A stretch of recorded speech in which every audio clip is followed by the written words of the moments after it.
Hello and welcome to Saturday Morning Cartoons, the weekly podcast that revisits, reviews, and ridicules some of the world's weirdest animated series. Coming to you from high atop Castle Wyvern, I'll be your host, Dave Drumbore. Joining me as always, my co-host, Sean Hoboken Ellis. How are you tonight, sir? David, I'm doing well. How about yourself, man? Doing pretty good, buddy. I'm excited about this. Episode 50, ladies and gentlemen. Episode 50. We're not fucking around. Episode 50. Hey, I mean, we've been fucking around for 49 episodes. Yeah, this is a warm-up. We're gonna nail this. This is the serious talk now. Hey, correct me if I'm wrong, but I believe you have a couple of wingmen over on your side of things to help out tonight. I do. Yeah. I have a local improviser and comedian, Jamal Newman, who's returning. Woo! Welcome back. Shout out to all wall paintings. And we have local DC area artist, Melanie Harker, who is joining us for the first time. Welcome to the show. Thanks. Long-time listener, first-time caller. Oh, I like it. Happy to have you. Happy to have you. Pop quiz hotshot. What's your favorite episode so far? Oh, that is Ren and Stimpy. Really? Interesting. Yeah, when I tell everybody to listen to this podcast, I say, okay, I know you should start chronologically, but really start with Ren and Stimpy. Yeah, I would go with that and not chronologically because that first episode is a mess for a variety of reasons. So if I've got this straight, then Alex Capice is our number one draw to this show because he's been on literally one time. Yeah, I didn't say that. I'm hearing it. I'm hearing it come No, through. No, that's but cool. Totally fine. Totally good guy, I guess. Whatever. Real handsome I could have devil. sworn she also said she loved Jason Wheeled Warriors. I think she did say. She did say that She said loved she that really I loved caught the that. Jason the World Warriors Yeah, I episode. caught that. And I undertone. love anything Allison Keen is on. Oh, fantastic. All right, now we're all back in the good graces now. Okay, Yeah. Hey, just go listen to everything, guys. doing well. Listen to everything we do. Oh my god, but 50th episode. Yeah, and crazy. I could not be more excited. Dude, and I literally just got a 1 year birthday notice from our, when we signed on and we did all our subscriptions to all this stuff so we can bring you guys this podcast each and every week. I just got a sort of like a 1 year happy birthday anniversary thing from them. So that was kind of cool and kind of crazy to think that we've been doing this for a year. So yeah, Who did you get the email from? just random bots that run different sites that I pay money to. I got Yeah. one from Tumblr the other day saying happy 1 year, and Yeah, that yeah. was, That's that was one very that I got. exciting. Yeah. Yes. Yeah. And a bunch of sex bots that have nothing to do with this podcast, but they just check in on me every once in a while. That's cute. Yeah. Isn't Make, that nice? make sure the credit card still works. Yeah, exactly. Those reoccurring payments just coming rolling in. It's like, we noticed a low balance the other day, buddy. Just checking to make sure you're still buying them coins. Anyway. Move some funds around. Bitcoins. Jokes on them. Dave's really just a bot himself. That's true. That's true. Bots on bots. We waited 50 episodes to be able to reveal that little fun fact. Which is actually timely because I don't want to give anything away, but there might be some sort of robotic spoiler in this episode. yeah, it was a good lead-in. Yeah, I think it was pretty good. So obviously we're talking sex bots and gargoyles tonight. That'll be Solid. the show. A solid segue. Thank you so much, Joel. I've been working on it. We are, in fact, talking Disney's Gargoyles this evening. Yeah, and honestly, I've been excited about this one for a while, but we wanted to wait for like a milestone episode because it feels bigger than it is. Probably, doing some of the research, it seems like a lot of the fandoms and things that are out there for there were conventions for a number of years, but that's been defunct for 5 or 6 years now. There were comic books and video games and a lot of paraphernalia that was out there, but in the last few years. There hasn't really been anything. So in my mind, this was huge because I'm still stuck in like mid-90s. But apparently these days, nobody gives a shit. So I'm hoping that the listeners out there remember this fondly. I was thrilled to find that, upon revisiting this series, every bit as good as I remembered. There's a few things that we'll definitely talk about in the show that are a little wonky, but yeah, really solid. Easily the best thing we've watched on this show so far. Yeah. What do you think, Sean? I will say, I feel very similar, Dave, that I enjoyed this series, and I think that's the consensus in the room right now. Yeah. Is that we enjoyed this series. I will say that there are some points of interest that are in the show that kind of continued to make me raise an eyebrow. Yeah. And so I guess that's the nicest way to say there were some moments that were a little bit wonky. Oh yeah, it's not perfect by any means, but yeah. relative to all the other 49 things we've covered, yeah. Oh man. What's so funny for me is I distinctly remember this being somehow connected to the Hunchback of Notre Dame movie because of the 3 comedic gargoyles that are in that. Right. But upon looking up the timeline of that, because I effing loved that movie as a kid, and I love this TV series, but they're came out like in 96 and this show went till 97. Right. But I was definitely watching the show when it was on television, so I don't know Well, what let me- Baby Mel convinced herself of. Let me ask you this though: did you read Disney Adventures back in the day? Yes. No, Remember I that didn't. magazine? Oh my gosh. Okay, because I was reading into the mythology a little bit for the show, both the in canon stuff and the behind the scenes stuff and all the marketing that came out with obviously a Disney property, weirdly tied in with Marvel at the same time too, which was we'll get into that later. But Mel, there actually was a Hunchback of Notre Dame tie-in for the Disney movie when that came out. There was a Bam. story from Disney Adventures called The Experts, and I don't have much more on it than that, but it was a tie-in, so it was like a marketing tie-in for that movie. So you could easily be remembering that too. Might That's all be part of it. yeah, Yeah. crazy. Well, we've kind of got you on the barometer here for Gargoyle. So before I get into the history of it, I want to ask Jamal kind of where are you coming from with your experience with Gargoyles? Well, I remember watching this as a kid, but I think other than, again, this may have been another one of those cartoons that I had to sit through it to get to Spider-Man or one of the cartoons I really wanted to watch. Interesting. It wasn't like in my top five. Just that's not for your sure. thing. Okay. Okay. Interesting. That'll be good. You were waiting for Hercules to come on, weren't you? Not a, Digimon and like Oh, Digimon, yeah. and Oh, don't even get Dave started on those No, Digimon don't. cartoons when I was like Sonic was still on. Like Yeah, Sonic, and then we're definitely going to cover like the Digimon. We're going to cover all the kind of like Pocket Monster shows at some point. We'll probably make a month out of it because there's so much craziness that boy. goes but I on. definitely remember this cartoon, Oh, like man. just being on and like my TV would be on, and I'd be like, oh, I'm catching up on this. Dude, So I yeah, have yeah. to say this as a fun fact Shoot. for Jamal is so having lived with Dave for a short period of Oh, time. no, I knew and this was coming. Having known him for Long over time. over 10 years now. Yep. Humble brag. Humble brag. Yeah. Not everybody can know me for that long. Friendship brag. Dave has a particular Digimon that he Oh, loves no. to scream, and so he just will randomly walk around and he just go Kabu Terrimon. Oh, he was my favorite. You stole my thunder.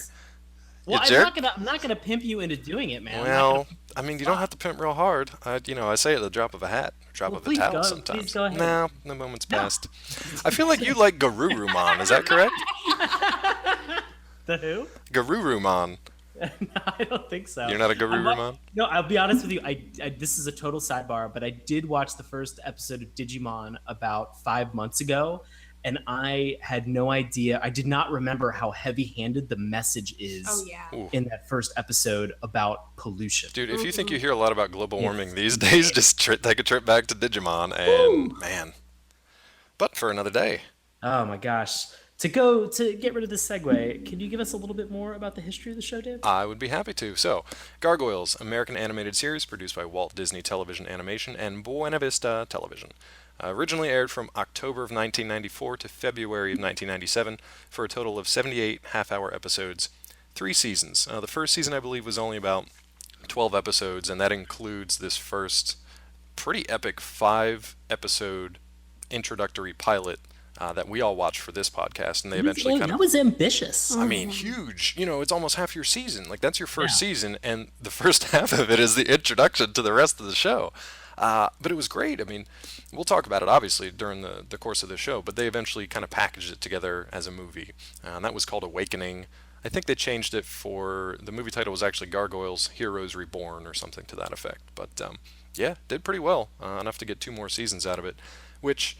Fans will differ what's in canon, what they think of is really the core of the show, whether it ended in season 2 or whether they include season 3 as part of it. But besides the Those point, gargoyle forums are brutal. they are brutal, man. You gotta Be careful if you're going to go. you gotta out. have a thick skin in there. Yeah. Yeah. Well, do you know the detail behind season 3 of Gargoyle? I didn't want to get too much into it, but Sean, if you have a Well, quick, because it was Gargoyle Goliath, correct? yeah, it was Gargoyles: The Goliath Chronicles. Yeah, Yeah, it was Gargoyles Tokyo Drift. Tokyo Drift. So Yeah. it kind of goes, it goes a little bit of a different path. Oddly to that. enough, directed by James Wan. Pretty strange out of the gates there, but yeah. Actually, I would love to have him actually direct this film, but besides the point. This one's kind of interesting because by the time I got to season 3, it was muddled with a bunch of new writers and directors and creators. But honestly, the series overall, it doesn't really have a true creator credit. A fellow by the name of Greg Weisman, who was an English teacher who was working at Disney, and he kind of pitched some of the ideas, but other people kind of pitched them too. It seemed like one of these things that was a real collaborative effort, but nobody really put the final stamp on it. Fans, as far as I can tell, really look to him as sort of the central point to getting this show off the ground. I did not mean to do that, but there it is. There's my first pun of the night. Yeah, sorry guys, it's gonna be one of those nights. Oh no, I missed it. No, it's fine. Guess what? You can listen to this episode when it goes live and hear it over and over again. And he said that he was looking forward to getting it off the ground. Yeah. I thought he was going to make a rock bottom joke, but No, not yet. We'll save it. I mean, that's probably number 2. I'll put that back. Or in that right there was number That 2. there it was. We got a counter. I'm a seasoned vet, so I let all these just die. Yeah. He knows better than to chime in. He just lets us struggle to death out here. Smart man, smart man. So we've got Greg Weisman as the sort of creator behind the series, but then for the first season, almost all the episodes, 12 out of 13 episodes, are written by a husband and wife team by the name of Michael and Bryn Chandler Reeves. And I think that lends itself to the really cohesive narrative of this first season, especially with that 5-episode opener that we saw. So a lot of things kind of came together to make this first season really strong and then grow it over the next season. But we won't get too much into the other seasons because we just watched that first 5-episode parter. Now to tell you what the show is actually about, I'm going to turn it back over to Sean. Thank you, Dave. Sure. So the series follows a species of nocturnal creatures known as gargoyles that turn to stone during the day. It focuses mainly on the clan leader named Goliath. So it starts out in the first episode with a flashback to the year 994. Yep. This clan of gargoyles, they live in a castle in medieval Scotland alongside of humans, until many of them are killed by a betrayal, and the remainder are magically frozen in stone until the castle, quote, rises above the clouds. A millennium later, in 1994, billionaire David Xanatos. So good. Do you want to know how I know he was going to be the villain? How? How'd you figure that out? His name started with an X. There it is. I feel like the lower you get in the alphabet, numerically or alphabetically, the more probability. If you have an X, Y, or a Z name, I'm going to almost 99.99 with the bar repeating guarantee that you are eventually going to become the series antagonist. If you are a male, yes. There are female. Obviously, Xena Warrior Princess. Yes. Sean's saying that because I brought this up earlier to debunk. There's also Zorro. But there's also Ooh, Zorro. there's also and Zorro. Zeus. I feel like Sean, I this wanna is say- like a new thesis for you that you have to defend Zeus, now. Zeus was a dick, and Zorro was really Listen. not a hero. I feel like that's like one man's hero is another What? man's criminal. Who's not a hero? Who's not a- Zorro's not a hero? Zorro's not a hero. I think there's an entire country underneath America that would disagree. What country would that be? Guatemala. Okay. And the History Buff Award goes to Jamal Newman. Oh, you guys spelled my name right. Good job. So billionaire David Xanatos purchases the Gargoyles Castle and has it reconstructed atop his New York City skyscraper, awakening. Let that the sink system- in for a second. Yeah, if Yeah. you haven't seen the show, just This- think about that this for a moment. man- I messaged Dave Oh, today and I said the status of wealth that I want to acquire is castle moving wealth. Look, I want to dub castle it. I moving want to money. dub it Xanatosian. Can we do that? A Xanatosian level of wealth. That's what I would like. Xanatosian level of wealth. Yeah. Okay, I'll go with You that. need to win like all of the Mega Millions and Powerballs for the next straight year, I think, to get to Xanatosian levels of wealth, if not more. I mean, it is ridiculous to have the Ridiculous. money to be able to just pick up a castle. Even Scotland. Even in 1994. Yeah, exactly. I mean, think about inflation. I The mean, internet is still being figured out, but we got this castle moving thing locked up. Locked Don't- down. Just dump it on top of a skyscraper. and we improved the Heidelberg in order to be able to bring it over to New York. So everything's under control, everybody. look, I feel like you guys are getting way too hung up in the technical aspect of this show. I'm so sorry. Because honestly, we have nocturnal creatures that are coming to life at sunset. What about that is weird? Okay. Have you ever been to a Catholic church? I'm waiting for this. Thank you, Jamal. Damn you, Newman. So, atop of this Xanatonian amount of money, Yes. this New York skyscraper, these 6 remaining gargoyles come to life. In attempting to adjust to their new world, they're aided by a sympathetic NYPD detective, Detective Maza, and they quickly come into conflict with with plotting Xanatos. In addition to dealing with the gargoyles' attempt to adjust to the modern New York City, the series also incorporates various supernatural threats to their safety and to the world at large. Now that was a good rundown. I think maybe you glossed over one little thing though. Hit me with it. Melanie, can you tell me a little bit about Detective Maza? Because Sean he didn't mention her first name for some reason. I find that interesting. About her first name? Wait, you skipped over the woman character? Oh, the the lead woman, the detective lead- character? No, it he said it's a Detective Maza. Detective Maza. Yeah. Hey, what's her first name? Oh, though? thank you, Women have Jamal. Names. They're Her not name is- detective. They're isn't not it their like- Yeah, job. detective's is not her last name. They Sean. have a first name, Sean. It's Treat her with Elisa. It's respect. Elisa Maza. No, it's Alyssa. It's Alyssa. It's She was Alyssa just Maza. taking liberties with her first name now. This is Who? amazing, folks. Amazing. Who I want to point out, monumental breakthrough. She's a Latina woman, which I had another heated dispute about because I thought that they made her Pantone shade a little too light, but then I looked it up and it was pretty accurate. That was pretty good. Got some swatches out and did some tests. And Yeah. There's a No, it is interesting because we were watching. yeah, We were as we were watching some of these episodes. They are very. A lot of the show happens at night, and so it's very poorly lit. Right. And so intentionally so. Like it's just a Yes, dark, intentionally. gothic kind of looking show. Yeah. And so Detective Maza has dark jet black hair. And so in certain moments, in order to kind of counter or contrast that, the darkness of her hair, they make some of it blue to show sort of the outline. Yeah, like a highlight And almost. so- Yeah. Yeah, and so it was very interesting just to watch because as I'm watching this, I'm like, yeah, Detective Maza is a Hispanic woman. And Melanie's like, absolutely not. This is Oh, not. really? Interesting. She just looks like a very tan. I was just like, she just gone to Hollywood tans a couple too many times, but no. She's definitely Latin. You see Definitely. those jeans? Yeah. listen, You mom see jeans can be those worn by jeans. anyone of any race. In 1994, I don't know.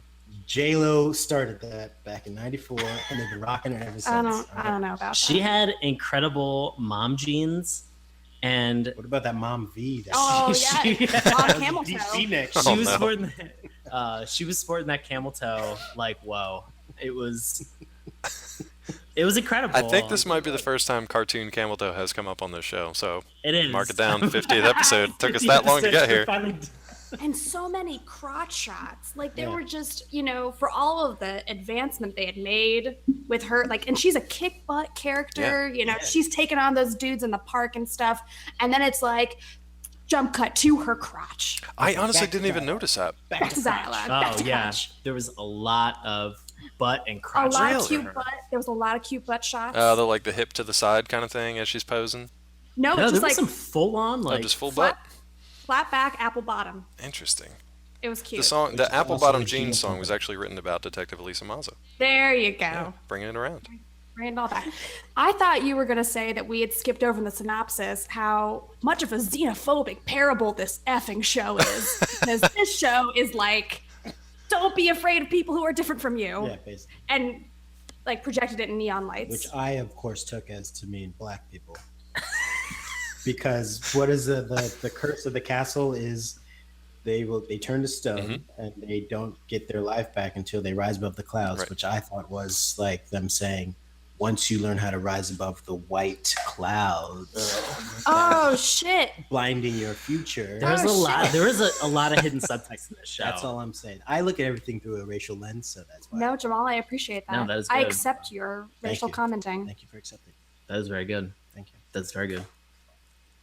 I don't even Dave, know. how No, you- I have no idea Dave, where to go Dave, with that. how are you I feeling want to about welcome this? Jamal to our podcast Above the Clouds, but I feel like that's it's inappropriate.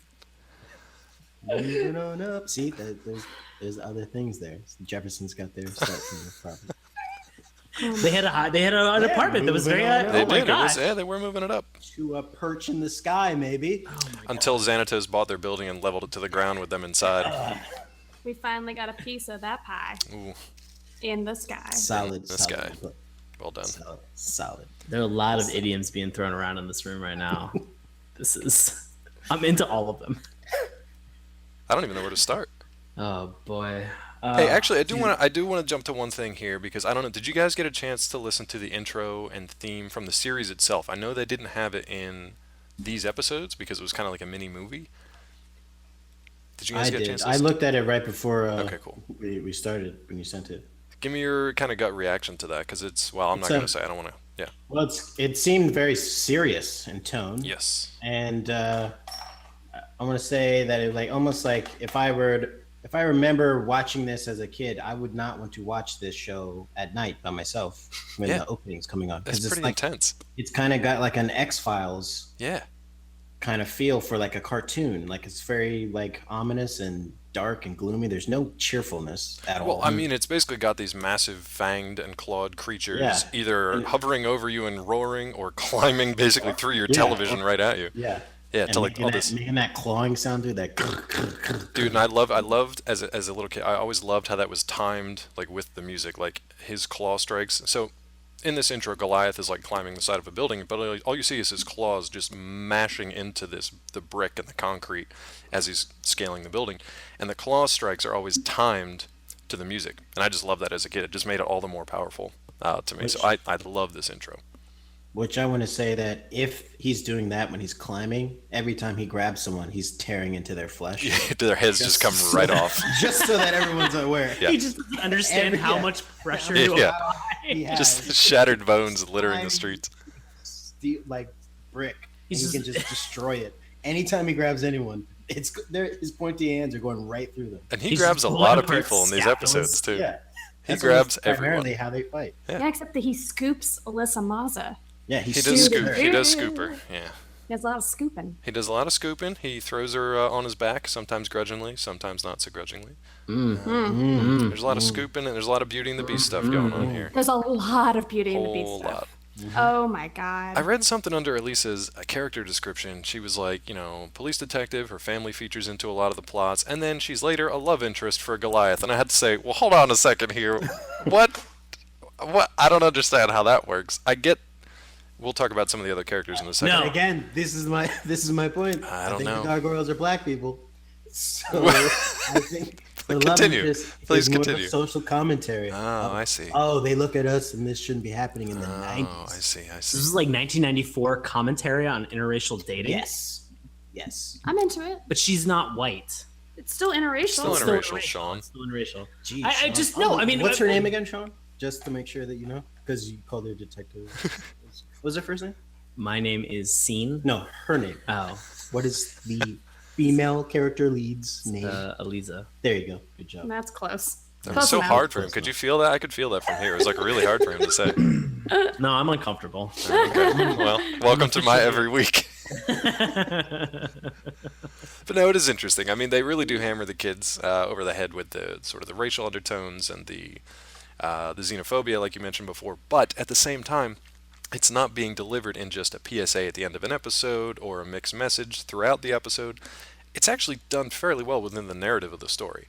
Yeah, I think they did it pretty seamlessly Yeah. and in a way that is so sort of epic. Like Jamal was saying about it's sort of sad and serious, but really it's sort of like Shakespearean, which Very much so. which I've seen a lot of reference to, and that's pretty evident by all of their names being pretty crazy.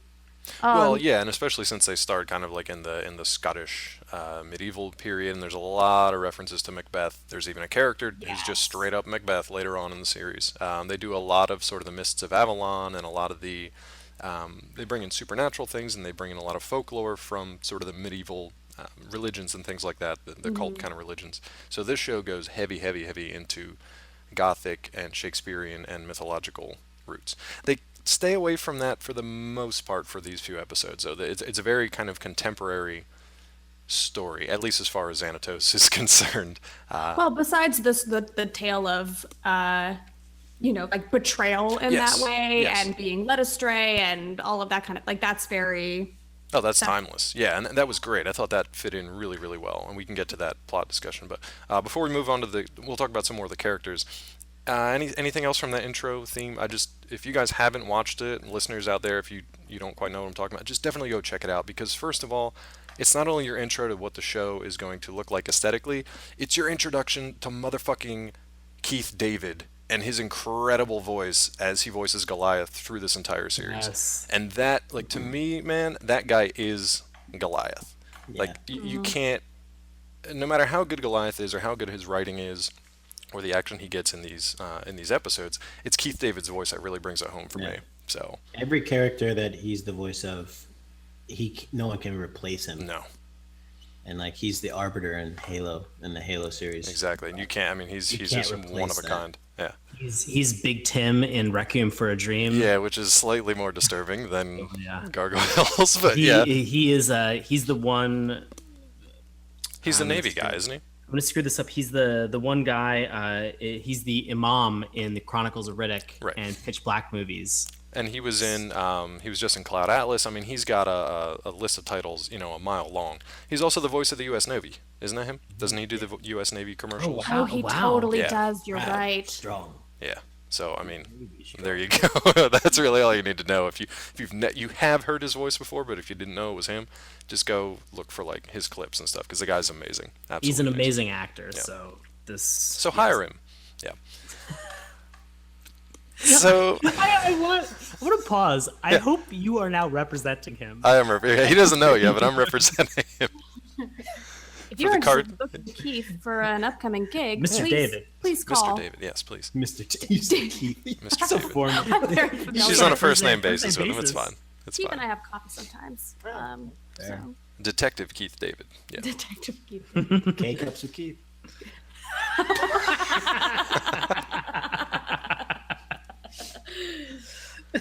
Oh, I'd want to be on that show. Yeah, that would be a great morning show. It'd be a great morning show. You'd just be sitting there. All right, I have my coffee. Let's talk about the news. Do you remember? Can you hit us with any lines from him as the arbiter for Halo? Demon. I think he says that in this episode too. Doing double duty there. oh my god. No, and I even had designs of like trying to do this intro because it's just like a narration of like, hey, here's what's going on. Here's where the gargoyles are right now. I didn't even want to attempt it because you cannot replicate this guy's voice. Yeah, He's just one of a kind. But yeah, so let's jump into the characters a little bit here before we get to the plot discussion. So interesting, at least I thought it was interesting. At the outset, like Sean mentioned, we are introduced to these characters kind of, 1,000 years in the past. It's the first time we meet the characters themselves. But with the exception of one of them, none of them have names. Right. Nobody's got a name. Well, I will say that there. I will mention this. Well, no, I'll get into this right now. Get into it. There is this moment that is later on in an episode. I think it's episode maybe 3 or 4. Yeah, and we'll just kind of Where- like consider that one piece. We'll just consider it Right. like a one movie because it's tough to distinguish. Yeah. So Hudson makes a comment saying that you humans feel the need to put a name to everything, and unless it has a name, you don't qualify it. You don't consider it to be real. And it was I don't know. I've recently gotten into the podcast Invisibilia, which has an episode that talks about being able to name things and Right. put them in buckets, and it's absolutely 100% true. The fact that they had to ask, well, like, what do you call these people? And Right. just like, well, we call them friends. Yeah. Like, what do you Which call is each super other? cheesy, but I mean, it's to the point. And then they even say, like, the Vikings or whatever, they're like, well, how do you tell each other apart if you don't have names? He's like, well, we look kind of different, so we know who, like, each of us are. Just like, yeah. I mean, this isn't like The Room where every time somebody walks in, you're like, oh, hi, Mark. Like, you don't have to, you don't have to, like, spell out their names every single time. So it's like, yeah, we're friends and we've known each other for, like, decades, so. And you're also a Viking, so your life is not going to be that long, probably. Right. Probs. Probs, which is true in this case. But for the sake of the show, we will be talking about them by their names because it's very difficult to not do that. So, Well, I think the larger point is that as a child Yes. watching this show, the impact of that statement would have never resonated with me the way that it did as a 34-year-old Right, man. I was right. like, oh shit, that is some That's some deep shit. Yeah. Well, look, I think the thing is with kids when they watch this, I feel like they might not understand that they got a certain message, but the way that they deliver it and how it kind of fits within the story, I feel like kids, they get it even if they can't articulate it. Now, that being said, it also plays back, interestingly, in our discussions of all these terrible cartoons that we watch. You're introduced to a guy and he's just like, oh man, I can't even think of like a good example. He's, oh, my name's Krolos. It's like, who the fuck, like, who named you Krolos? That's like really setting you up for a certain way of life. And all these other characters are just, they're brought in, they're like, this is his name, and it's his name because it's going to help sell a toy. And I thought it was really refreshing and interesting that the Gargoyles didn't do that. Now, eventually they do, because they need to, for the sake of the show, they need to be able to call them different things, and especially for the kids to kind of identify with them. But I thought that was interesting, and Sean, I definitely agree with your point there. Yeah, it was just I loved the gargoyle that becomes known as Hudson. Right. He makes reference to, he says, kind of gesturing at the sky. He says, does the sky need a name? Does this river need a name? And I don't know, maybe they name things differently in Scotland. No. Maybe No, I doubt it. No. maybe I just didn't. There's just a lot more like phlegmy sounds and a lot of brogue. That's all. No, I mean, just the point being that as he's making this grand gesture to how we name and how we put things in buckets in order to understand them, I would have never gotten that as a child. No, definitely And not. that is such an important statement to make, especially this day and age when we have so many people who are identifying as things that are other than like male and female. Right. In so many different Labels. ways. I would say more like Yeah, the it's term just- labels. I've always had an issue with labels. Names, I think, are kind of necessary because of a communication, from a communication aspect. Like I could sit here and I could be talking to Melanie and just be like, Melanie, here's a story about this guy. He's a redheaded guy. He's mid-30s. He does stand-up, or he does improv. Oh, I apologize. And or I could just be like, snap. hey, Sean. And she's like, oh yeah, I know Sean. And then she knows Sean, and she forms this image in her mind, in her memory, of everything that kind of encompasses Sean. So it's a stand-in for a larger experience. It's we could get into this discussion. I think Apparently that's a very we are. modern.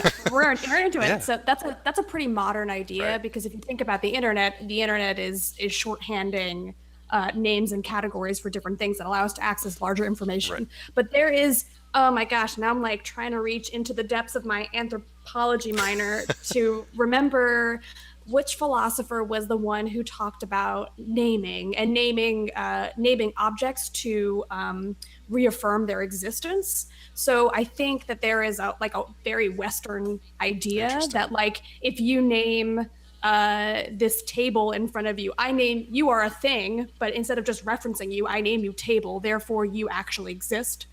And you are a thing that exists in this realm. We can all see it. We can all agree that this is called table, and thus language is born, Right, basically, exactly. from that. Right. But so I think there's something about being given a name or naming a person that allows like ownership, and also, again, like that the reaffirmation of like, I see you, you exist. Oh, John Stuart Mill, he's my boy. Thank you so much, Sean, for pulling that up on the internet for me. You should go look him up, kids. John Stuart Mill. And it actually makes me think of like how we name our pets. And this is the last tangent I'll go off on, but it's kind of like how we name our pet. Like pets don't give a shit. Like they'll know when you're calling them, whatever. They don't care if their name's Kevin or Rutabaga. They don't care. They don't know. Aren't they actually listening to the inflection in your voice? Yeah. Not really. Yeah, just kind of like the reinforced pattern and and all that stuff. So this has been Dog Tricks and Gargoyles Philosophy with Saturday Morning Cartoons. The end of that comment is just that I really enjoy that the gargoyles, I mean, there's in some way like they are named by humans, but then Right. at the very end you see that they are giving themselves names. Right. And I think that that's a really important, they didn't make any distinction there, but I really enjoyed that. Yeah, and honestly, the only think that was a very strong reason choice. that's kind of watered down just slightly with Hudson is because he goes through this kind of grandstanding, like, why do you feel like you have to name everything? And then she's like, oh, that's the Hudson River, and he's like, all right, if I got to be named something, I guess I'll just be that. So he's like, That now was- I'm Hudson. That was an intentional pun, wasn't it, Dave? Wait, which part? Did I miss my own pun? Watered Oh down. my God, I'm not even trying to do this. Oh, I've got pun in my blood. I got pun genes. He's gonna high five. No, don't I'm a encourage hot me. guy for puns. Don't encourage me. I need an intervention. Okay, so this is obviously set in New York. So we've got Goliath is kind of one of the outliers here because he's already been named, and he's like, yeah, they just kind of named me. I don't know. It's just a thing that these humans do. So now we've got Hudson. You guys want to roll through kind of the rest of the gargoyles here? Pick your Sure, pick your we have- favorite, whoever you want. We have Hudson, who's voiced by Ed The Asner. best. Oh, the best. Rest in peace. We have Brooklyn, who is his second in command. And Jamal, what's your feeling on Brooklyn? What side? What? Okay. Interesting. That's my thoughts on Brooklyn. That's your thoughts on The Brooklyn. slick back hair. Oh boy. I honestly, out of all of the characters in the episodes that we watched, though, I got the least characterization from Brooklyn. Do you guys agree? I like Brooklyn because he's just mild mannered. He's a mild-mannered gargoyle. Tries to hail a taxi cab. He's kind of like the voice of reason in some of the stuff when he's hanging out with the other two troublemakers. Yeah. Like want to go do stuff. I guess, A but I didn't. mild-mannered lobster. Yeah, I didn't get like a white-haired lobster. I didn't get a lot of like strong character from him though. Maybe that was just me. But the very cartoonish sentiments of the other ones. A lot of the comedy was kind of drawn from Gummy Bears too. So if you see the similarities in kind of the comedy style, that's where that's Yeah. from. Bouncing here and there and everywhere. Exactly. For a future podcast, Dun, dun, dun, dun, dun, beyond compare. keep it going. Okay, I'm done. No, I was gonna No, say I'm keep- done. okay. No, I'm done. Okay. But yeah, Broadway actually reminds me. Do you guys remember who's the big? Was it Tummy Gummy? Tummy gummy. Tummy Yeah. Gummy. Yeah. He's like the big, fat, kind of doofy. It might even be the same guy that voices him. I'm not sure, but Oh snap! That'd be so crazy. it might be. I hope so. So we've got Broadway in this one. He's kind of he's a little slow, but he's really sweet, and he loves food, so he's super overweight. And he's kind of Nope. awkward. Oh. Different guy. Sorry, Dave. I was gonna drop another knowledge bomb on you It's not about the same, another cartoon character who's sort of rotund and likes Incoming eating. knowledge bomb. Yeah, go ahead. You guys should get And that take- sound effect. Get a We sound really effect should. box. Yeah, knowledge bomb sound effects. And takes the form of a starfish. A starfish. Wait, say that. Did you not know this? And his friend is Oh, Patrick. fun. That is the same voice actor. Oh, as, so Bill Broadway. Fagerbaki? Yeah. Bill Fagerbaki. Fagerbaki. So Fagerbaki. Patrick and Broadway. That's interesting. Yeah, he does both of them. That was actually immediately after hearing Broadway talk, I was like, that's the voice of Patrick Starr. Oh, That is interesting. It's unmistakable. See, that's one I just never got into that much. So to me, that was like in my head, that was still Broadway. Okay. That was You Broadway. guys are talking about SpongeBob SquarePants? SpongeBob Yeah, we SquarePants. just slipped right into that. Never watched it. Never Good watched call, it? Jamal. Never watched it. On AMC Sunday nights. Good call, Jamal. Good call, Jamal. Yep. Digital hand five. High five. All Not right. hand five. No, I'll take a hand five from you any day. Okay, I'll give you a Yeah, hand buddy. All right, hand drive. Let's go. Any other favorite Six. gargoyles out there? Anybody else have favorites? I want to say my favorite was Bronx. You like Same. Bronx? I knew you were gonna like Bronx. You always love the 'cause I cutesy like- animal things. I like dogs. So And Bronx is I a straight love- up gargoyle dog. Bronx is a gargoyle-like dog. Gog. A gog. He's all A agog. dog. All agog. Who is fantastic. That's it. The end. Yeah. His vocal effects provided by Frank Welker, the one and only. Yes. Except for when he's actually barking. Yes. And then they just got an actual gog come in. Yeah. Are we just gonna skip talking about Lexington because it's such a No. throwaway character? Oh no. No. Let's get I into want to talk Lexington. Lexington. The Donatello. Yeah, he's my favorite, which that means everyone else hates him because he's actually like the curious, intellectually leaning, kind of pain in the ass gargoyle. Yeah. Poor little guy. Curiosity killed the cat type character. Yeah, exactly. He almost got blown up on a motorcycle. That was fun. Mm-hmm. Yeah. So that's Lexington. So he's the smallest. He's, Yeah, he's green. tiny. We should mention all of these. Goliath is like a purple. Teal. That's a bold Like a choice. Light teal. No, not teal. No, not teal. Purple. I'd go purple. Lilac maybe. I'd go purple. Lavender Just saying. with like midnight purple's black right, Jamal. mullet hair. That's pretty sweet. Yeah. Mullet pear? Mullet hair. Oh, hair. mullet Yeah. hair. I mean, it's kind of redundant. I probably should have just left it at mullet, but yeah. So Hudson is sort of a desert color. He's the color of the He's- desert. he's like a brown. Brown also would have been acceptable. That's good. and he's got a glass eye or something, It's or he's like pretty badass. Yeah, blind, just a blind in one sweet eye. scar through his eye. Yeah, That's He's sweet. got gray hair, Gray or hair. white hair. and a big old belly and a sword he likes to carry around with him. Yeah. We have Brooklyn, who is red. Did you think he was red? He's kind of like a Yeah. He's crimson like a or like an rust. He oxblood. looks rusted. I thought he was period juice red.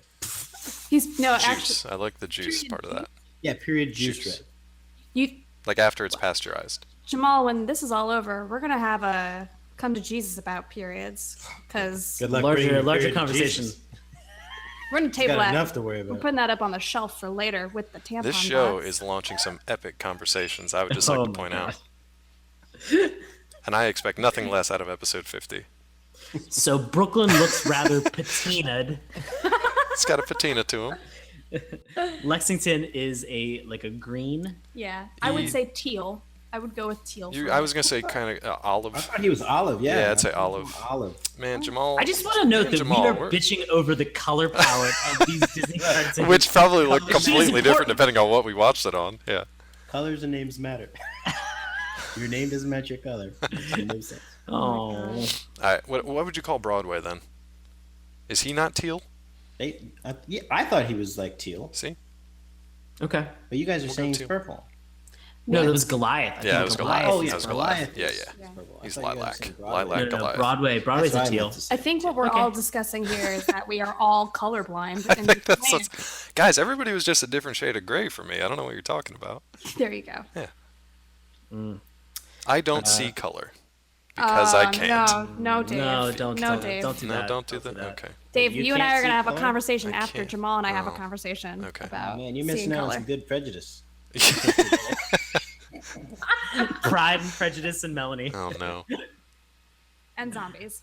You're missing out. Got to bring him in. Oh God. All right. So we have. Do we want to talk about Demona? Let's talk about her briefly. We can just kind of mention her, but I would only talk about her in the context of the opening of the show, and then we can go right into the show themselves. Okay.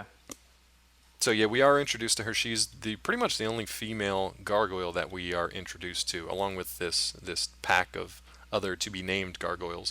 It's important to mention that in the past, in 994 AD, atop this castle, while they're defending, the gargoyles are defending the castle against these invading Vikings. There are many other gargoyles that are around at the time. You see them in kind of snippets in battles and things like that. You don't really get any conversations with them. You don't get any real screen time with them, but there are more than the half dozen or so hero gargoyles in this series. So that's kind of where we start.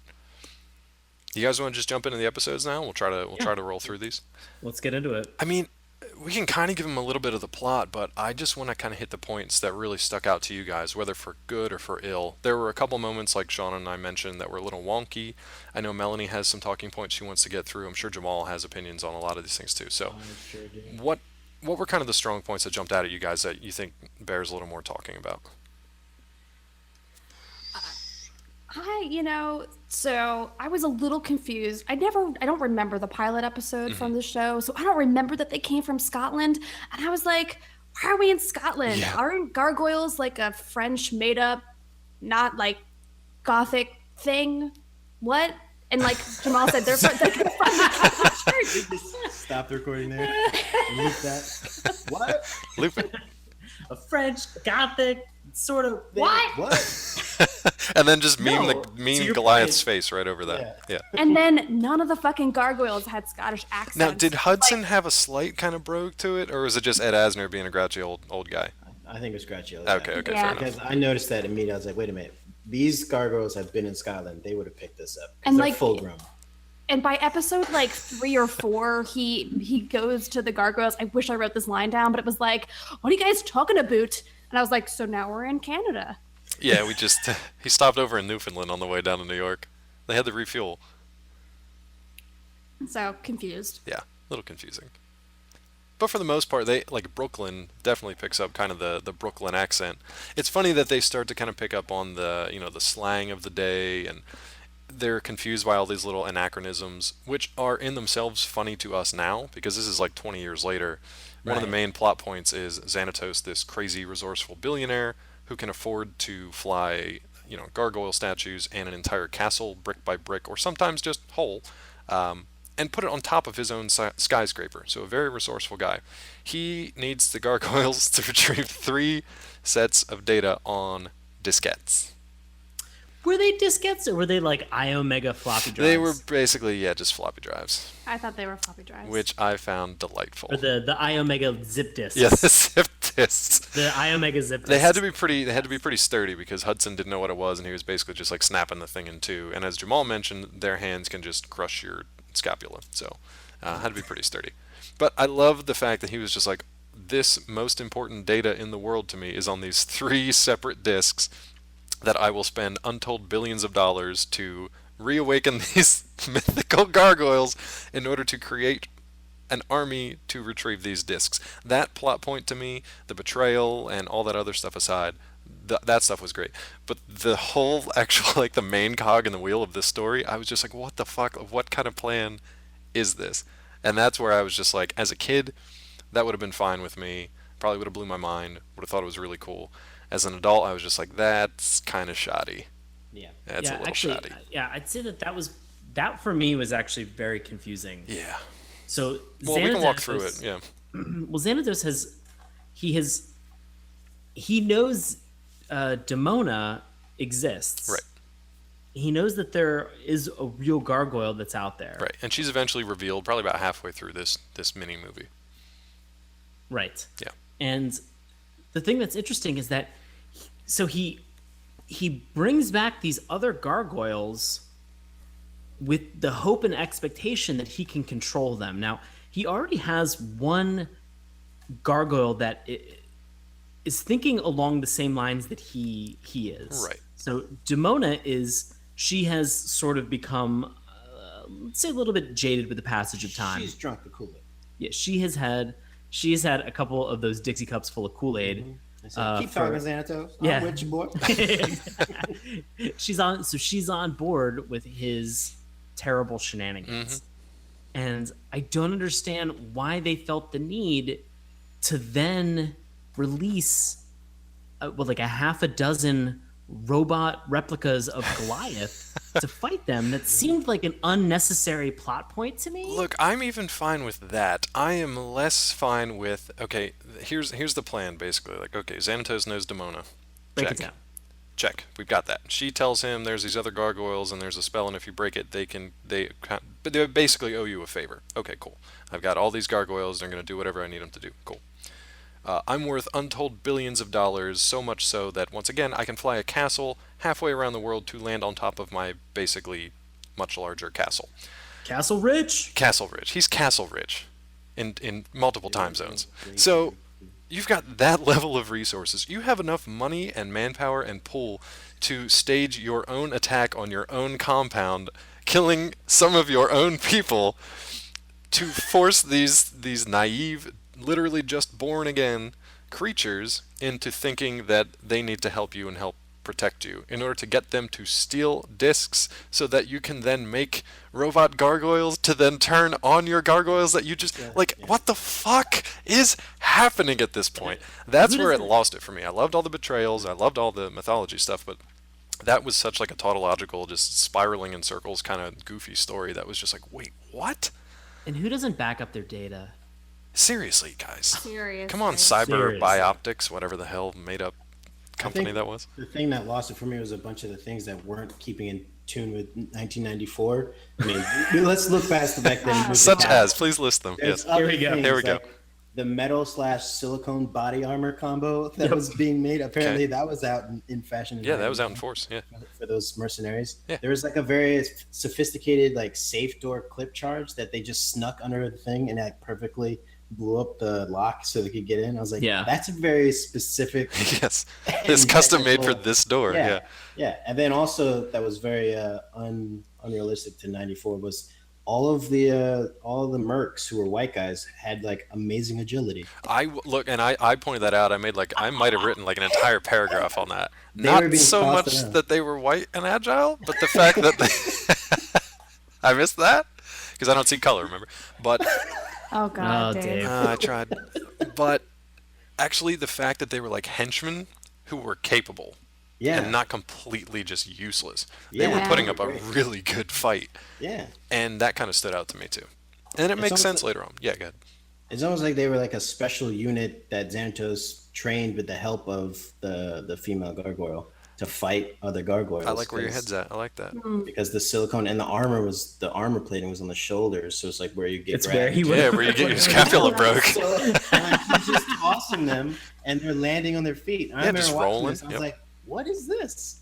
These guys aren't like pushovers that like the Foot Clan. Like they're not Right? just getting plowed through by the gargoyles." And then there was another thing. Was it the third episode when they're in the park? When the In Central Park, yeah. The was- woman chasing Goliath and the detective, the woman mercenary. Yeah, she you can tell fires- she's a woman because she's got a blonde ponytail, Yeah. just sticking out of her helmet. She's the only one out of Yeah. the whole The group only with one. a long blonde and, ponytail. and lipstick on because And girls lipstick, gotta yeah. look good when Yeah. she's kicking Exactly. butt. She Jesus. she fires at Goliath and the detective 29 times from Yeah. the hand not reloading. Yeah, and then misses every shot too. Misses every Every shot. I was shot. like, okay, maybe a little less time on the hand-to-hand combat, a Right. little more in the firing range. Dude, to the point that her commander comes over and just like lifts her arm and is like, no, we don't want to kill him. Like she Yeah, yeah. unloaded like 3 clips on these Yeah. guys. Yeah, not to mention that even with an extended clip, you Yeah, can't you carry can't that many carry bullets. 29 29 shots. bullets in a handgun. I don't care what technology you have. It's a handgun. I do love though, speaking of this one blonde kind of like stormtrooper, at one point I think it was Hudson. Didn't Hudson, when they're fighting up on top of the roof, he saw her like her blonde hair and he's like, "Are you a Viking?" And then she just electrocutes him. Yes. I love that. That was pretty spectacular. What a great scene. So besides all of these futuristic Tron henchmen that Yeah. come out, then we see these cars that are like these 70s cruisers that have like full on hand cell phones or whatever. Yes, cell thank you. The phones. corded car phone. Yes. And once I saw that, I was like, okay, so we're in like Gotham, confusing time period. The television show Gotham. The television show Yeah, Gotham, where it all which just melts also, together, also happens to fit nicely with the New York theme, but Yeah. very confusing. Look, if on season 2 of Gotham, Goliath and his gargoyles just come and just decimate everybody that works for the GCPD, totally fine with that. I'd be cool with it too. Just well, saying. I'm on well, you board. know what? If Gotham has an episode with somebody called the Balloon Man, I'm sure that they'll bring a gargoyle in season 2. God. I'd like to think that Goliath was just flying along when the balloon man went floating by and he just shredded those balloons just for the hell of it. I want to take 2 seconds, very quick, just for like a Sean corner, Okay. and say the amount of shade that I just threw at the television show Gotham isn't even half as much fucking shade it was thrown on that poor guy Brendan in an alley. Thank you so much. We need to talk about the Yuppies. That scene Oh, crippled when me. the car broke down? Yeah. Oh my I was god. about to talk about That that. is so Dude. Okay. good. She- Let's get into this. Let's get into this bizarre kind of when like the side car- moment. Yeah. Yeah. When the car breaks down, she turns and looks to him and says, "Well, what do you expect? You only paid 40 grand for it." This is 1994. Right? That's some All baller right? money. A 40 grand car is pretty nice. All right. So, real recognize real here. I mean, you're in a 40 grand car, young lady. And she's like giving him shit. Do you remember his response though?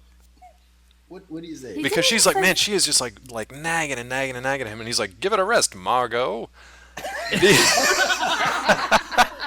Look at here. Because now Look we're in at the here. 30s.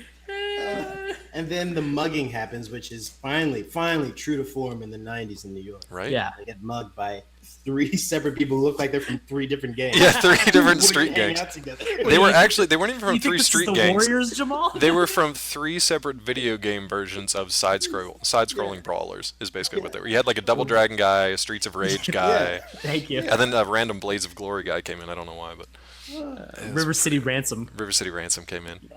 But so those 2 characters, it's Margot Yale and Brendan Quarters. It's a yuppie couple that often run into the gargoyles. They cross paths like throughout multiple episodes. So it's kind of a running gag for this kind of stuff. And I thought it was hilarious. It reminded me of oh my god, Beyond Belief. Do you guys listen to Thrilling Adventure Hour? Yes. Yes. You know Beyond Belief. Yes. Sadie and I can't think of the Is it Frank Doyle? Frank and Sadie Doyle, Yeah, the Frank upper and Doyle. crusts that they solve kind of these supernatural mysteries. Anyway, it reminded me of those two. It might as well have been, Paul F. Tompkins. Minus the incessant nagging. Yeah, that's true. She doesn't do enough of that. Yeah. No, they. Plus a lot more mugging. Yeah. Yeah. More mugging.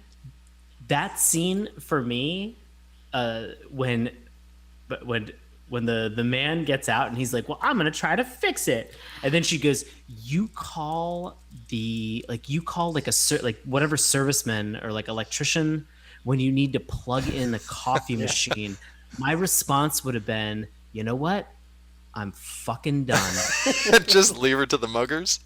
No, I mean, because I wouldn't have known that. I would not have known that the mugging was imminent. Right.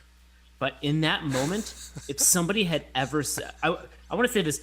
This isn't just a person. This isn't a male or a female. This isn't bias in terms of sex at all. But if somebody ever treats you like that, you need to just walk away from that person and just forget them from your And life. leave them to the muggers. Out of your $40,000 car. With a car And I phone, was- man. That was pretty sweet. Yeah, and I was sure that when she locks the doors of the car, when she's like, "Oh, this Yeah. mugging is going down. My boyfriend's going to die," that she was going to jump into the passenger I seat and thought just she was about to drive like off. drive away. Yeah. I'd be like, "That bitch would." I love that she locked him out of the car to begin with, though. That was Yeah. bad enough. It's almost like she's like, no, you have to go through the trial. Yep. She locks the door. You will earn your way back into your own car. You will earn your way back into this $40,000 car. That you bought with your hard-earned money. Now take on those youths. My modern day car just didn't even cost that much in 2008 as that car does. I will never ever buy a car that has a ticket price that is that high. That is preposterous. I will only buy a $40,000 car when the minimum wage is $15 an hour. It's the only time. Keep dreaming, Dave. I want to say I'm gonna move to Seattle. Yeah. Yeah, when you move to Seattle. The fun thing about this is that here I am talking about earlier in the show that I want to have the amount of money to be able to move a fucking castle. Right. And in my life, I'm just like, no way in hell am I ever going to spend $40,000 on a car. You're out of your mind. Well, listen, Xanatos did not just going around spending $40,000 on cars. He's been saving up to move this fucking castle. He's been Very parsimonious with Yes, every penny. He's been, I feel he's like been driving that Kia Sorrento that's right, back. a Hyundai accent for 20 years. I feel like his entire Well, yeah. skyscraper is just full of gold. Like, you know how Scrooge McDuck has that gold pool full of gold Yeah. coin? I feel like that is Xanatos' entire skyscraper. Just packed full of gold. There's no offices, there's no people. It's just solid gold, top to bottom. Because that guy has got some money. So I wanna note about the Xanatos character. Please. Dave, you mentioned that he is an amalgamate of two other Yes. characters. Do you remember what you had messaged me with earlier? do. I want to change that slightly. I'll say what I said. Revisions. Yeah, some revision notes because of how this ended up. Xanatos is an revisionist interesting. history. Yeah, oh God, Xanatos. Wouldn't be the first time. Xanatos is an interesting character throughout the series because his allegiances do swing back and forth to different groups over time, and usually it's kind of like he's almost like Malcolm Merlin in Arrow. He's always looking out for himself, but he is occasionally pretending to be allied with one group or another. So that's probably the closest. As a big Arrow fan, Yes. that's 100% accurate. Yes, so that's basically him. If you guys haven't seen the show before, but you have watched Arrow, this guy is basically Malcolm Merlin. But I said to Sean, I was like, he's basically like Tony Stark and Indiana Jones because he's like this ridiculously wealthy, technocratic billionaire who also has an interest in mythology and archaeology. Now, granted, it was a means to his ends, but he still had that interest. So it's kind of an interesting character they've crafted in David Xanatos. I like that. That's cool. Yeah. So who was the revision? What's the revision that The you have, revision David? would be Malcolm Merlin, because definitely that villainous side of him that's not really revealed in this opener until pretty much 4th, 5th episode. So most of the way through it, he's revealed to have this harebrained scheme, which makes zero sense. But hey, whatever. It worked for the cartoon. It was totally fine.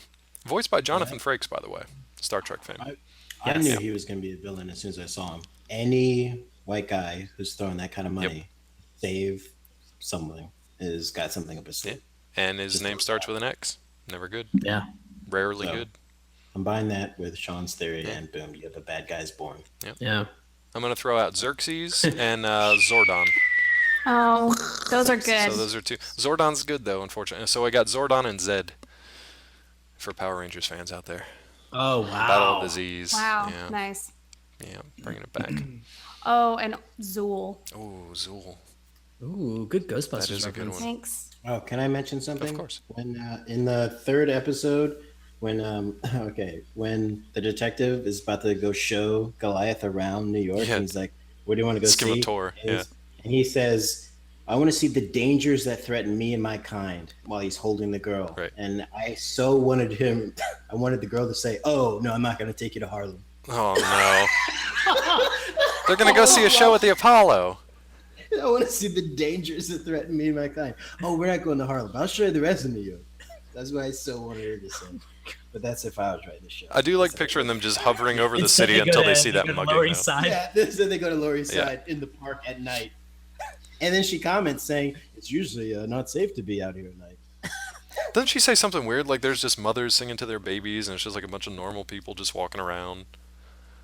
What, in the park? No, Yeah, she's didn't she talking say about something like that in relation to humans. Oh, just in this day and age. being pretty okay things. Okay, I gotcha. And then they get attacked by multiple human Yeah. beings. Yeah. And then they get attacked. Which brings up another thing. That the ending of that episode proves what I believe all along. If you run into white people in the park at night, it's more dangerous. I would 100% agree with that. Yeah. What are we doing out there? We got no business what are being you out doing there. out there? No Exactly. business. Up to no Exactly. good. I do like, bringing it back to the show for a second, I do like that she spent pretty much the entire day of her day job as a New York police detective Yeah. protecting a statue in the park like a crazy She- person. Yep. She is irresponsible. Oh my god, countless people died. Accidents all over the city, but she's protecting a statue in the park. No, I loved it though. I loved it. I mean, in all seriousness, for the show itself, it's a very... She has to show her devotion. She has to earn his trust because it's obviously been shattered by, you know, the Vikings and by now Xanatos and now by his own kind, which we'll get to. So she really has to earn his trust, and I think that was a pretty cool way to show it, even if she shirked all her daily responsibilities. So, do you guys, we're getting a little short on time. Do you have anything else major from this before we get to the final moments of the show? I have something. Yeah. Melanie, Jamal. Nah, I'm still curious about what Wind Up Street Pizza is, but Was that a shop? I have one. It's very quick. there. Wait, was that a shop? I missed that. No, No. it was in the first episode. It was actually in the first and in the second episode because weirdly they Oh, like that cut. revisit the Yeah, same yeah. moment Yeah. where shit's fallen from the sky Right. and Maz is on the scene and there are these dudes talking and like there's this moment, it happened twice, and each time the only word I heard clearly was pizza, and then she touches claw marks. So the second time it happened, I wrote it down what I heard, which was Wind Up Street Pizza. Oh, I gotcha. It was in reference to the idea of people falling and hitting the street, Or like, being on the street or- when something or- flattens you, and I don't want to wind up street pizza. I thought it was literally the name of a pizza shop called Wind Up Street Pizza. Me too. And I was like, I want to go to Wind Up Street and have some pizza because that sounds guys, great. Commas are so important. They They are are. so They are important. very important. Punctuation. The powers of punctuation. Wind Up Oh, Street man. Pizza. That was Jamal, my One moment. other thing I had was Yeah. in the 5th episode, at the end, when Broadway is about to turn back to stone, there's a Chinese food quip. And Yes. It says, "What'd you eat?" He's like, "I had Chinese food and it was good, but an hour later I was hungry again." Shots fired. I Chinese mean, food. just like such a Chinese food joke at the end of this. Yeah, shots fired. He's like, hey, he might as well have just like looked through the screen and be like, hey kids, you get it? I'm a fat Yeah, guy and I yeah, love you eating get it? food. Yeah. Yeah. That was pretty good though. I think I like their comedy. I did like their comedy. It was real Yeah. goofy and silly at times, but it lightened up the show because, like Jamal said, that intro was terrifying. So Yeah, it lightens up the show for the kids. Yeah. Sean, So, did you have something? My quick note or my quick thought was Mm-hmm. is that the caveat that gets placed on the caveat of this magic spell Mm-hmm. that places them By a Magus, who we didn't even talk about, but right By Orlando Bloom. by Orlando Bloom as a Magus. Yeah. Legolas in this. So the caveat for this magic spell was that they will remain as stone until the castle rises above the clouds. As Jamal mentioned, yep. And I know that that's there as a plot device to then flash forward to 1994 when they're able to achieve that feat. But what other kind of weird, crappy caveats did they put on magic spells back then? Like, who was not thinking this through enough to the point where they were just like, oh, yeah, you're going to turn into a frog, but like until you touch water. Yeah, when the desert turns black. Yeah, right. When the desert sands become black, you'll come back. I mean, we'll never know because that last page of the Book of Spells was burned out by that Burnt. douchey Viking guy. Burnt up. You burnt. You Yeah, burnt. Yummer! But that's interesting because they will go into that, the spell mythology and the Book of Spells and all kinds of crazy time travel stuff. This series gets nuts.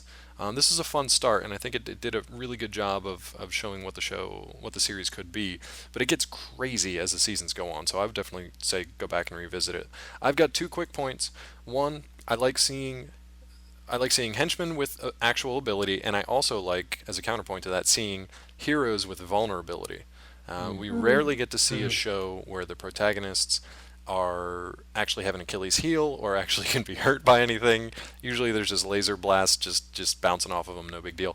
These guys, not only do they have a built-in vulnerability during the day because they're turned to stone and they can be destroyed, as we see, they also, just because they have these massive wings doesn't mean they can fly anywhere. They can only glide places. So if they're trapped on the ground, unless you're Bronx, you're in trouble. So they have multiple vulnerabilities to the point that they call them out, saying like, if it bleeds, you can kill it, kind of thing.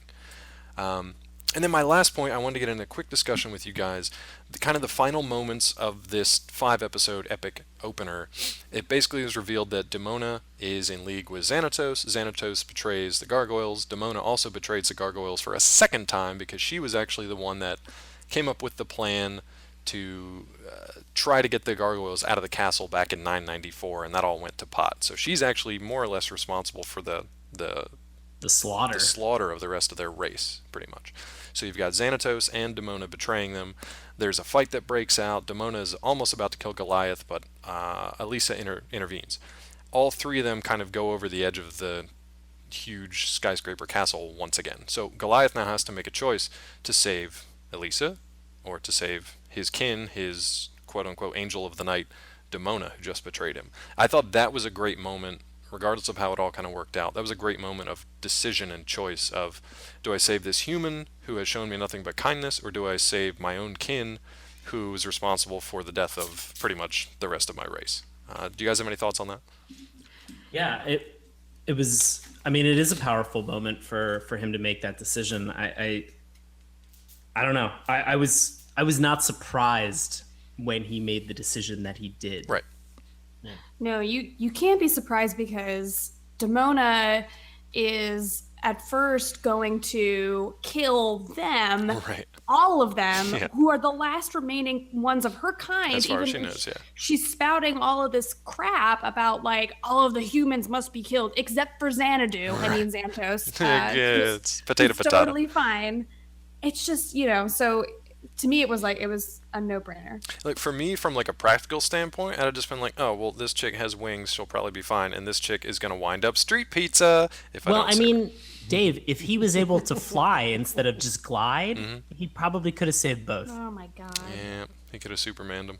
Which is another point that was interesting, that they continue to assert that they can only glide on gusts of wind. Yeah, These drafts, gargoyles up cannot drafts. fly Yeah.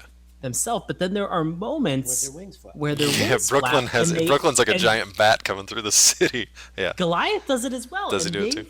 fly, Yeah. and I don't know what to believe. I like to think that they're always descending though. So even if they flap and they get a little rise, they're still descending. They can't like take off from the ground and fly straight up like a bird or anything like that.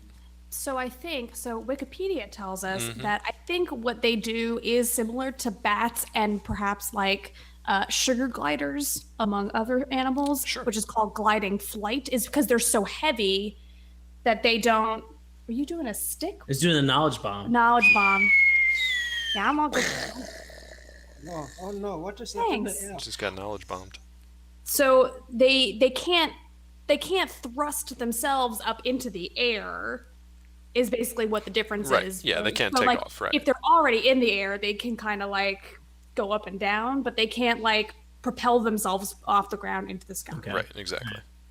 Jamal, did you have any final thoughts on that kind of closing scene there? I thought it was great that he jumped out and saved his new piece, and let his old habits die. She has a name, Jamal. Man, I wish that was the tagline of that episode. Old habits die hard. That'd be great. Get a piece of that new. Yeah, he went and jumped over the ledge and saved Mom Jeans, and then brought her back. To the top of the I want to rewatch this show with Jamal's subtitles throughout the entire thing. Mom jeans. I think my favorite part was just the idea of, so there's that moment where Demona brings up shit that they have between Demona and Goliath Yeah. from 1,000 years ago. Like a literal 1,000 years ago. Yeah. And I'm gonna be honest, guys, if you think that women will ever stop bringing up shit from your past, she waited a fucking millennia. Like, Yeah. Wait It only till got he turns worse. some stone. yeah, just guys, it never gets easier. Goliath is probably just like the fucking curse. I wish I would have just stayed stone. We Fuck will you, find your Xanatos. We'll find your shit and we'll dig it up. God. And then when she brought it up, he's like, "I'm gonna go talk to my friend." And she's like, "Who's your friend?" Yep. Yeah, immediately. I love that. I love that. You've been alive for 2 minutes. Who's your friend? Who's your friend? You don't know nobody. Who do you I know? made a friend already. I met somebody. Right? I'm going. Who'd you meet? Don't worry about it. Well, whatever. See, now, Sean, could you imagine if he had tried to save Demona and Angela and then was holding on to both of them like by their wrists trying to fly them back? No. Hell no. That would not have ended well. Who's Angela? Who's Angela? Oh, I'm sorry. There is an Angela Gargoyle. She has a name and it's Alyssa. There is an Angela. There's an Angela. Yeah, it's not really a spoiler, but there are more gargoyles in this universe, and Angela is one of them. She may or may not be related to Goliath, so that was a bit of a spoiler. Oh wow. Sorry there, kids. Come back and watch it again. All 78 episodes. Oh boy. Yeah. Yep. So Anything should else we from this do- one? We can do a round of recommendations, I think. Yeah, I was gonna say we should do recommendations. All right, Sean, start it up. Do Jamal. Or Jamal can start it up. I will say, worth watching. Really is worth watching, especially for the theme of this cartoon. I think it's a good one, especially to revisit if you're older, because you can probably understand it better. So I definitely say I might go watch more episodes of it. Heck yeah. Melanie? Melanie. 2 thumbs way up. Nice. 2 thumbs way up. Excellent. I would definitely recommend this myself. Yeah, Danny? I cannot speak highly enough for this one. Even rarely is a show that we loved in our childhood actually hold up when we revisit it 20 years later. Yeah. This one surprisingly does. There are, like we said, some weird kind of moments and a lot of anachronistic stuff, but it's really, really good. And I'd love to see it again I'd love to see it rebooted. I don't know why it hasn't been, but until that day comes, at least you've got 78 episodes to watch. So yeah, there it is. Disney's Gargoyles. I think the entertaining thing that'll happen is that it will get rebooted, and we're all gonna message each other simultaneously and just go, "Oh, come on!" Michael Bay's Gargoyles. Aw. I'm not paying to go see it. No, hell no. I have no idea who I would actually want in charge of this franchise. Just Keith David. John Woo directs Gargoyles. John Woo's Gargoyles. There's so many doves. Why are there all these fucking doves up here? Do you think there'll be a scene in the Michael Bay Gargoyles where they're all beatboxing in the elevator? Oh On their way to the movie? God. Probably. Look, man, the fact that that movie did well and it has a sequel coming tells me that No, it Gargoyles doesn't. can be done. I did not mean to cut you off, but oh my No, God. no, I know. Rex. It's a Yeah. disturbing amount of news. Yeah. The one shining moment in that, Stephen Amell will be playing Casey Jones in the sequel. I will admit something. I don't Yes. care. Guilty pleasure. I like the new Teenage Mutant Ninja Turtles just because I got to see the turtles again. Just because you got to see him. I feel like that's how most people feel. You get to see him. I mean, I'm not going to buy the DVD, but That's why I work for an entertainment website where they give them to me for free. well, there you go. Yep. So if you want to borrow it sometime. Sean, No. actually, Sean, did I give you the? Did I? I feel sick inside, Jamal. Sip on your haterade. Oh, man. I will, because Oof. TMNT power. All right, now that we're done with recommendations, let's do a round of plugs. I feel like you guys are some pretty interesting people that may or may not be up to some stuff in the next couple of weeks. So let's go around again. Jamal, what do you have coming up next few I weeks? have a whole lot of nothing Really? coming up. Surprising. I don't have the thing I want to plug is happening tomorrow. Oh. So, yeah, I have a show tomorrow. So Go retroactively back in time and go to and go see Jamal's show. yeah. But for future shows, where can people find out what your schedule is and where they can catch you out and about? Oh my God, Jamal Newman on Facebook or Comic Relief 24/7 on Twitter. Can you spell that for me, please? CMICRELEAF 24/7 at twitter.com. At twitter.com? Twitter. I love that. I love your Twitter email. At twitter.com. Oh boy. Where can we find you on Instagram? Well, I've got a couple of names. Ooh. So Ooh, no, wow. I finally changed my name to that is Hello Newman. So the O is a 0. So Very well done. Hello Newman, no space. Instagram. You'll see Good. a lot of inappropriate penis pictures. Get on it, ladies. They're not mine. you go. They're sculptures, Greek sculptures. Sculptures of Greeks. Yeah. So you're up, Mel. Follow that. Follow that one. I can't. I don't know how to follow that up. So I hang out with a cool group of artists here in DC. They're called Dog and Pony DC. It's an interactive theater company. And we've got a show coming up that we are doing a workshop production of at the Cincinnati Fringe Festival for any of the lovely Saturday morning cartoon listeners who are up in Cincinnati. To get weird with the good people over there. So that's going to be at the end of the month, the 29th through the 31st. And then we'll be back here in DC for the whole month of July on the playground, which will be awesome. Doing the show. The show's called Squares, and that's just the whole month of July for the Capitol Fringe Festival. You can look up more about Dog and Pony at dogandponydc.com. It's pretty easy. Excellent. That sounds awesome. We will have all those up on our show notes too, so listeners, you can head on over to our page and check them out. Melanie, where can the folks find you on social media in the meantime? I am at Melanie Gwynn on the Twitters, and the same thing, but add an underscore between my first and middle name. Oh, spoiler, Gwynn is my middle name. Spoiler. On Instagram. Can you spell that out for the folks? GWYNNE. It's Welsh. It's Welsh. Ding. I like it. Sean, what do you got going on, buddy? Did I catch you off guard? No, you did not. I was looking at a lot of the stuff that I have going on. I'm going to be doing a series of shows for Washington Improv Theater during the month of June. It'll be June 6th, 13th, 20th, and 27th. I believe all the shows are at 7:30, and it is a road show, which means that we will be at the DC Arts Center in Adams Morgan, also known as DCAC. And yeah, I'll post more information. I'll give more information to Dave to post where you could find those shows. Excellent. So yeah, that'll be a lot of fun. And where can the folks find you on social media? At hello Sean Paul L. I'm kidding. It's At twitter.com. Oh, Sean. What a kidder. You can find me at Sean Paul Ellis on Twitter and Instagram. Awesome. And if you want to follow along with me, you can do so on Twitter at DrClawMD. That's DrClawMD. You can also check me out over at Collider.com. I am still reviewing some of these superhero shows that are hanging in there.